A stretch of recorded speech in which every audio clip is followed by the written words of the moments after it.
अस्सलामु अलैकुम वरहमतुल्लाहि वबरकातुहू। क्लास 1 आज का अपना अगला सबक देखिए। इक़रा कायदा तख्ती नंबर 18 पे हमारा सबक है। सब बच्चे अपना सबक निकाल लीजिए। औज़ु बिल्लाहि मिनश्शैतानिर रजीम, बिस्मिल्लाहिर रहमानिर रहीम। तख्ती नंबर 18 तशदीद।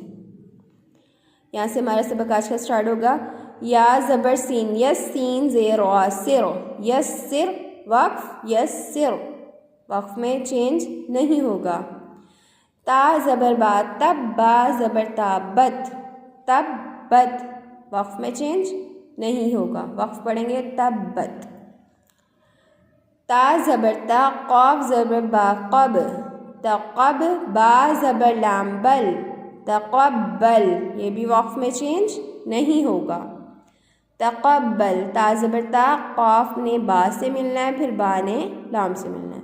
ता ज़बर ता, क़ाफ ज़बर बा, क़ब, तक़ब, बा ज़बर लाम बल, तक़ब्बल वक्फ, तक़ब्बल। यस्सिर वक्फ, यस्सिर। तब्बत वक्फ, तब्बत। तक़ब्बल वक्फ, तक़ब्बल। क्लास सबको याद है ना कि शद वाले हर्फ को सख्ती से और ज़रा रुक कर पढ़ते हैं। तक़ब्बल वक्फ, तक़ब्बल। यहाँ तक आज का सबक है। सब बच्चे डेट लगा लीजिएगा। अस्सलामु अलैकुम वरहमतुल्लाहि वबरकातुहू।